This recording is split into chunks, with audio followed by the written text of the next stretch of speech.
నమస్కారం, ages news కి స్వాగతం. బులెటిన్ లో ముందుగా హెడ్లైన్స్ చూద్దాం. అంగరంగ వైభవంగా యాదగిరిగుట్ట లక్ష్మీ నరసింహస్వామి బ్రహ్మోత్సవాలు. డ్రగ్స్ రహిత తెలంగాణే లక్ష్యం. ఏఐ సమ్మిట్లో కాంగ్రెస్ కార్యకర్తలు చొక్కాలు విప్పటంపై పురంధరేశ్వరి ఫైర్.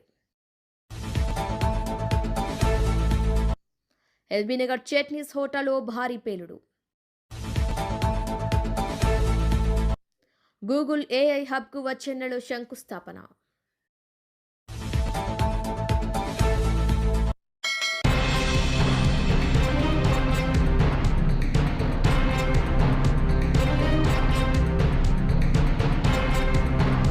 ఆంధ్రప్రదేశ్ను ఆర్టిఫిషియల్ ఇంటెలిజెన్స్ రాజధానిగా తీర్చిదిద్దాలన్న ముఖ్యమంత్రి చంద్రబాబు నాయుడు సంకల్పం వేగంగా కార్యరూపం దాల్చుతోంది. విశాఖపట్నం, అనకాపల్లి జిల్లాలో ప్రతిష్టాత్మకమైన ఏఐ డేటా సెంటర్ ప్రాజెక్టు కోసం ప్రభుత్వం భూ కేటాయింపులను భారీగా పెంచుతూ కీలక నిర్ణయం తీసుకుంది.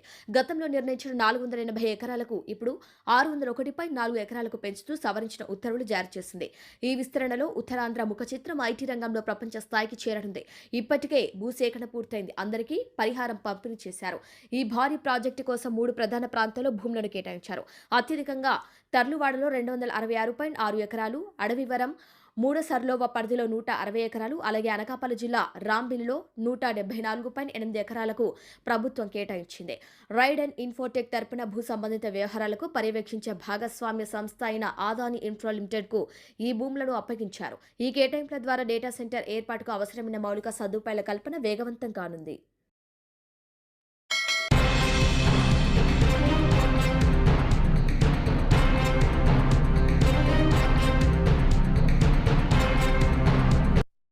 కాంగ్రెస్ పార్టీ తీరు దేశానికి తీరు అవమానకరంగా ఉందని బీజేపీ ఎంపీ దగ్గుబాటి పురంధరేశ్వరి తీవ్ర స్థాయిలో విమర్శించారు.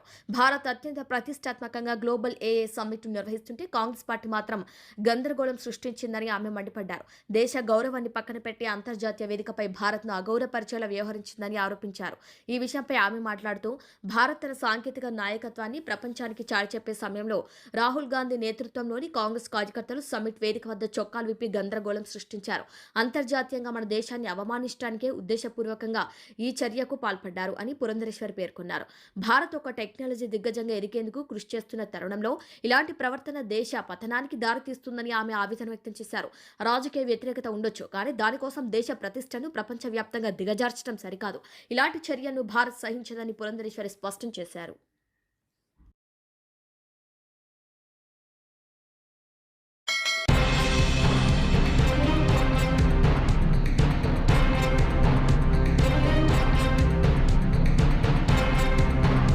యాదాద్రి భువనగిరి జిల్లాలో భూదాన్ పోచంపల్లి మండలం దోతిగూడెం గ్రామ పరిధిలో ఉన్న విజయసాయి ఫార్మా కెమికల్ కంపెనీలో అగ్ని ప్రమాదం సంభవించింది.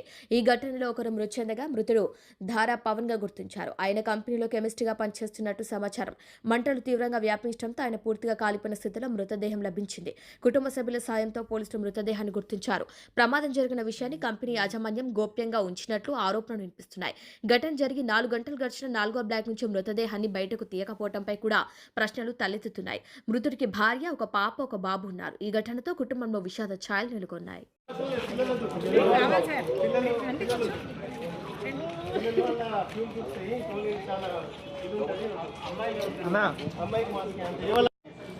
ఇవన్నీ మిథనాల్ ఇవన్నీ ట్యాంకులో ఉన్నాయి సార్. కరెక్ట్. ఈ గమ్మలన్నీ గమ్ములు బ్యాచ్లు పెడుతున్నారు. అంటే బ్యాచ్ ట్యాంకులో నుంచి కొన్ని కిమిట్లు ఉంటాయి కదా సార్, అది రావడం శీలంలో ఉంటుంది.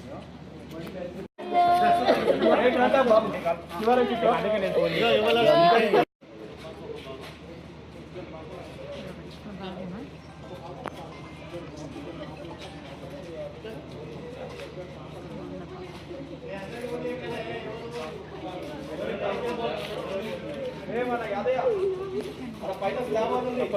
యాదయ్య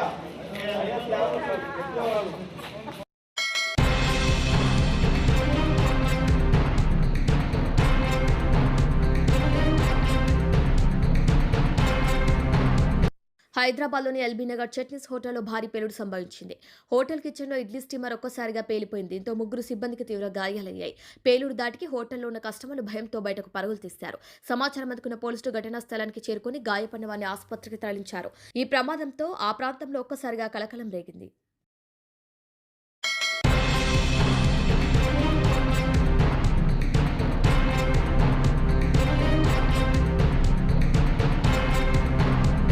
మాదక ద్రవ్యాల మహమ్మారిని రాష్ట్ర సరిహద్దుల వరకు తరిమికొట్టి తెలంగాణను డ్రగ్స్ రహిత రాష్ట్రంగా తీర్చిదిద్దటమే ప్రభుత్వ లక్ష్యమని ప్రొహిబిషన్ అండ్ ఎక్సైజ్ శాఖ మంత్రి జూపల్లి కృష్ణారావు స్పష్టం చేశారు. Telangana prohibition and excise executive officers association రూపొందించిన డైరీ క్యాలెండర్లను శుక్రవారం రవీంద్ర భారతిలో మంత్రి జూపల్లి ఆవిష్కరించారు. ఈ సందర్భంగా జూపల్లి మాట్లాడుతూ డ్రగ్స్ వల్ల కలిగే సామాజిక అనర్థాలపై ఆందోళన వ్యక్తం చేశారు. మత్తుకొరలో చిక్కి ఎంతో మంది యువత భవిష్యత్తు నాశనమవుతోంది. ఎన్నో కుటుంబాలు చితికిపోతున్నాయి. తల్లిదండ్రుల ఆశలు అడియాసలవుతున్నాయి. ఇలాంటి అరాచక శక్తులను సమాజం నుంచి ఏరిపారేయాలి. డ్రగ్స్ ఫ్రీ తెలంగాణ మన లక్ష్యం కావాలని స్పష్టం చేశారు. విధి నిర్వహణలో ప్రాణాలను పణంగా పెట్టి గంజాయి ముఠాను అడ్డుకునే క్రమంలో కానిస్టేబుల్ సౌమ్య మృతి చెందడం దురదృష్టకరమని మంత్రి పేర్కొన్నారు. ఆమె కుటుంబానికి ప్రభుత్వం అన్ని విధాలా అండగా నిలుస్తుందని అన్నారు. ప్రభుత్వం తక్షణమే స్పందించి ₹1 కోట్ల ఆర్థిక సహాయాన్ని అందించిందని గుర్తు చేశారు. స్మగ్లర్ల ఆగడాలను అరికట్టడంతో పాటు అధికారుల ఆత్మరక్షణ కోసం ఎక్సైజ్ శాఖకు ఆయుధాలు ఇచ్చే అంశం ప్రస్తుతం ప్రభుత్వ పరిశీలనలో ఉంది. వారికి అవసరమైన శిక్షణ ఇచ్చి ఆయుధాలను అప్పగిస్తామని జూపల్లి ప్రకటించారు. అక్రమ మద్యం నియంత్రణ, మాదక ద్రవ్యాల నిర్మూలనకు అంకిత భావంతో పనిచేస్తున్న అధికారులను ఈ సందర్భంగా మంత్రి జూపల్లి అభినందించారు.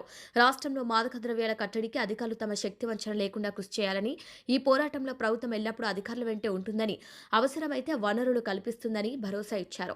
ఎక్సైజ్ శాఖ అధికారులు సిబ్బంది సమస్యల పరిష్కారానికి కృషి చేస్తారని, తన సహాయ సహకారాలు ఎల్లప్పుడూ ఉంటాయని చెప్పారు. ఈ కార్యక్రమంలో ఎక్సైజ్ శాఖ అదనపు Syed Yasin Qureshi, excise academy director Suresh Rathod, joint commissioner G Anjan Rao, deputy commissioner J Harikishan, prohibition and excise executive officers association అధ్యక్షులు సూర్యకృష్ణ, జనరల్ సెక్రటరీ చిరంజీవి తదితరులు పాల్గొన్నారు. మరి ఆ కమిట్మెంట్ మీరు అభినందిస్తూ దురదృష్టవశాత్తు మరి ఆ సంఘటన జరిగింది. అందుకే స్పందించి ప్రభుత్వం మరి అందులో అంటే ఆ యొక్క కాన్ఫిడెన్స్ ఇన్ఫ్యూజ్ చేయాలి.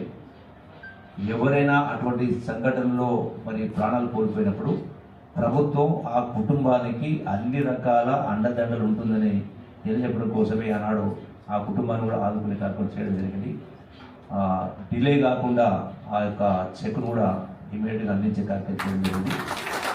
ఎందుకంటే బాధ్యత మీరెట్లయితే ప్రాణాలకు తెగించి అంకిత భావంతో పనిచేస్తూ ఉన్నప్పుడు ప్రభుత్వం కూడా అదే ప్రపోజల్ స్పందించాలి. కాబట్టి అందులో మా గొప్పతనం ఏమీ లేదు, మా బాధ్యతగా గుర్తించి చేసే కార్యం చేయడం జరిగింది.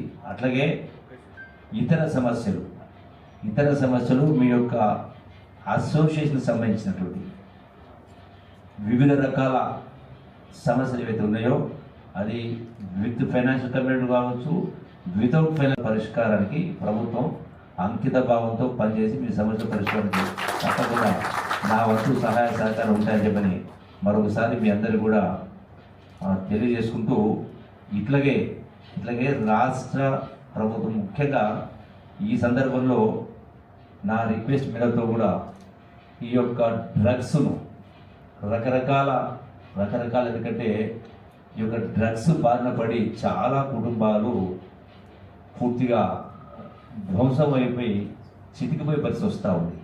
అందుకే మీకు ఈ యొక్క డ్రగ్స్ను ఏరివేసే దాంట్లో మీకు ఏమేం కావాలో ఇంటెలిజెన్స్ రిపోర్ట్స్ కావచ్చు, ఇతర సమాచారం కావచ్చు, అందుకే ఆ రోజు నేను ఈ ఇన్సిడెంట్ జరగక ముందుకే ఒక సమీక్షలో probably almost I think more than 9 months back ఉంటుంది. సమీక్షలో ఎందుకు మీకు వెపన్స్ ఇవ్వడం లేదు, వెపన్స్ ఇవ్వాలని చెప్పని దాని తక్షణమే ఆ ఫైల్ కూడా ప్రాసెస్ చేసి పంపని చెప్పడం జరిగింది. ఆ రోజునే ఆ ఫైల్ రాగానే 100% మీకు అందరికీ కూడా ఎట్లయితే, ఎందుకంటే question of safety and security పనిలో చేస్తున్నప్పుడు ఆ సేఫ్టీ సెక్యూరిటీ ఇంపార్టెంట్. కాబట్టి ఎట్లయితే పోలీస్ డిపార్ట్మెంట్కి ఆయుధాలయో మీ అందరూ కూడా ఆయుధాలు ఇచ్చే కార్యక్రమం చేసి ఇటువంటి సంఘటనలు పునరావృతం కాకపోవడం కోసం ఇటువంటి సమాచారం వచ్చినప్పుడు ఒకరు కాకుండా 10 మంది వెపన్స్తో కలిసి వెళ్ళేటువంటి కార్యక్రమం జరగాలి. కాబట్టి మీకు వీళ్ళ త్వరలో ఆ వెపన్స్ కూడా ఇప్పించే కార్యక్రమం చేసి మళ్ళీ మీకు ట్రైనింగ్ కూడా ఇచ్చేటువంటి కార్యక్రమం చేసి ఈ యొక్క డ్రగ్స్ మహమ్మారిని రాష్ట్ర పొలిమేరు నుంచి తరిమేసే కార్యక్రమం జరగాల.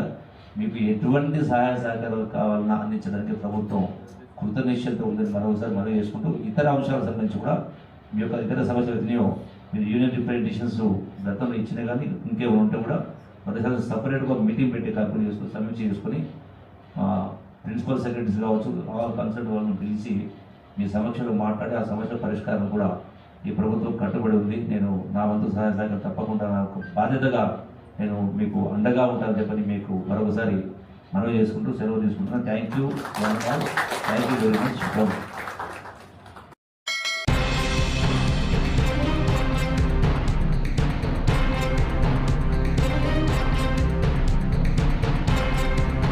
యాదగిరిగుట్ట లక్ష్మీ నరసింహస్వామి బ్రహ్మోత్సవాలు అంగరంగ వైభవంగా జరుగుతున్నాయి. 3వ రోజు బ్రహ్మోత్సవాల్లో భాగంగా రాత్రి బంగారు శేష వాహన సేవపై భక్తులకు దర్శనమిచ్చాడు యాదగిరీశుడు.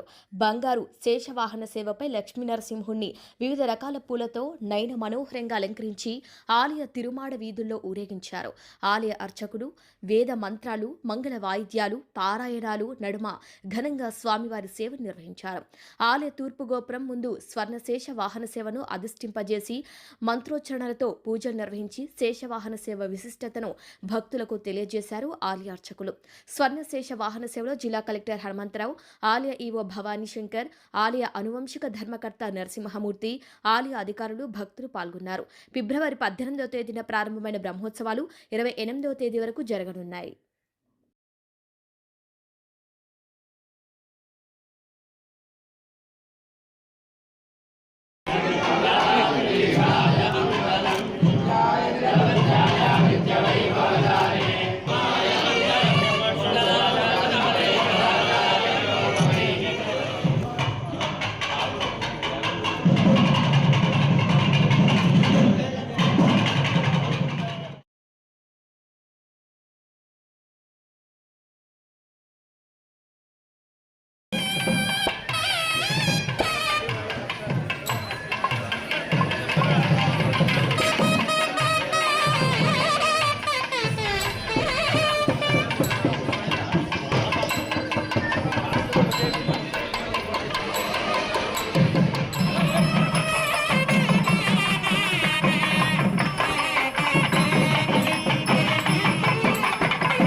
ఎత్తుగా కూర్చుంటే చిన్నగా కావాలంటే చిన్నగా కూర్చున్నటువంటి సింహాసనం లాగా తయారవుతాడ. అలాంటి శేషత్వ భావం అంటే భృత్యస్య భృత్య పరిచారక భృత్య భృత్య తద్భృత్య భృత్య ఇది మాం స్మర లోకనాథ అన్నట్టుగా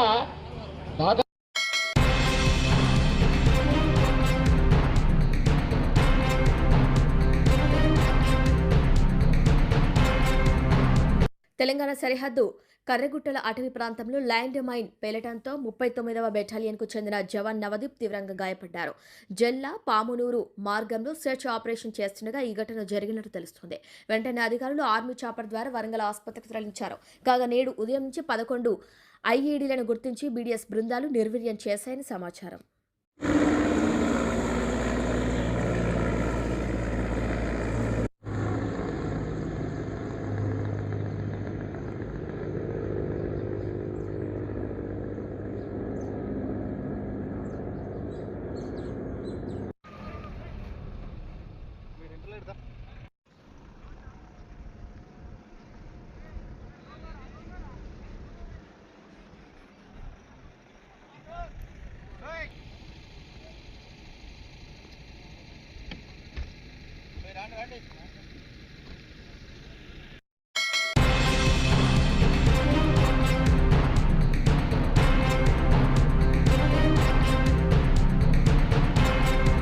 బులెటిన్ ముగించే ముందు హెడ్లైన్స్ మరొకసారి.